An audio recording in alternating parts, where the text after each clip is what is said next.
आप जम्मू कश्मीर में तो उनको दोषी ठहराते ही नहीं हो ना। जम्मू कश्मीर में आके पाकिस्तान को क्लीन चिट दिया जाता है। जम्मू कश्मीर में आके होम मिनिस्टर साहब, प्राइम मिनिस्टर साहब पाकिस्तान को क्लीन चिट देते हैं। आप क्या उम्मीद करोगे कि वो हमारे मैनिफेस्टो को जो है उसकी सराहना करेंगे? हमारे खिलाफ इलेक्शन लड़ रहे हैं ना आप। वो तो जाहिर सी बात है कि हमारे मैनिफेस्टो की मुखालफत करेंगे। और मैं तो इस बात से मैं खुश हूं और मैं उनका शुक्रिया करना चाहता हूं कि हम एक छोटी पार्टी, जम्मू कश्मीर के बाहर हमारा कुछ है नहीं। हमारे मैनिफेस्टो को तो पूरे मुल्क में चर्चा का विषय बनाया हुआ है।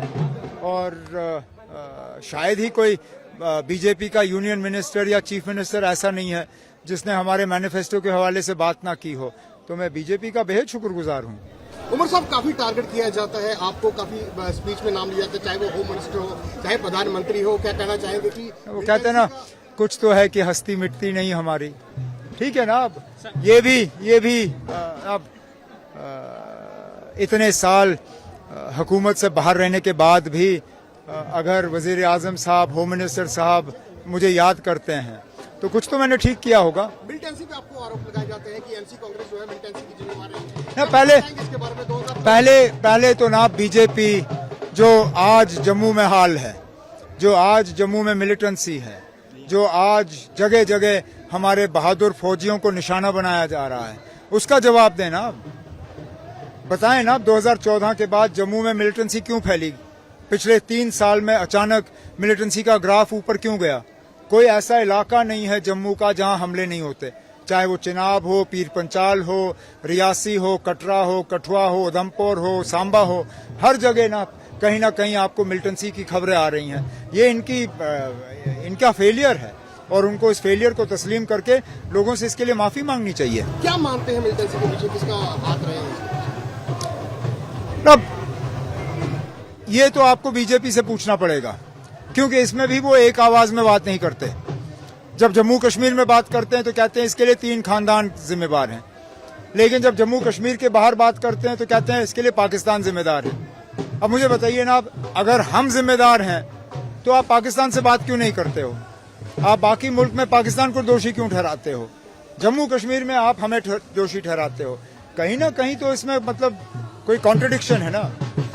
अगर हम जिम्मेदार हैं तो ठीक है। जब तक वो हथियार नहीं छोड़ेंगे। लेकिन अब आप जम्मू कश्मीर में तो उनको दोषी ठहराते ही नहीं हो ना। जम्मू कश्मीर में आके पाकिस्तान को क्लीन चिट दिया जाता है। जम्मू कश्मीर में आके होम मिनिस्टर साहब, प्राइम मिनिस्टर साहब पाकिस्तान को क्लीन चिट देते हैं।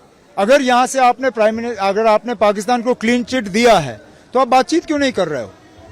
या तो फिर हम जिम्मेदार हैं नहीं ना, या तो फिर पाकिस्तान जिम्मेदार है। फिर ठीक है, जो आपने करना आप करिए, लेकिन मुल्क के बाकी हिस्सों में आप एक बात करते हैं, जम्मू कश्मीर में आके आप दूसरी बात करते हैं। कम से कम हम वो लोग हैं, चाहे हम कश्मीर में बात करें, जम्मू में बात करें या जम्मू कश्मीर के बाहर बात करें, हम एक ही बात करते हैं ना। बीजेपी की तरह हम अलग अलग जबान में बात नहीं करते। उमर साहब, लास्ट में ये पूछूंगा कि लगातार जो बीजेपी आप पे हमले करती है, लगातार जो उनके बड़े नेता आते हैं वो आप पे हमले करते हैं, क्या लगता है कि उनकी बुझारत है जहां आपसे डरे हुए हैं? जो पहले 2 फेज इलेक्शन के रहे हैं, बीजेपी की परफॉर्मेंस कुछ खास रही नहीं। वो घबराए हुए हैं।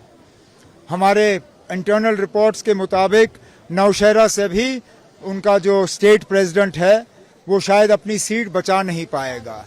ऐसे हालात में जाहिर सी बात है कि बीजेपी हमें जो है निशाना बना रही है। ठीक है, जितना वो हमें निशाना बनाना चाहे उनकी करें।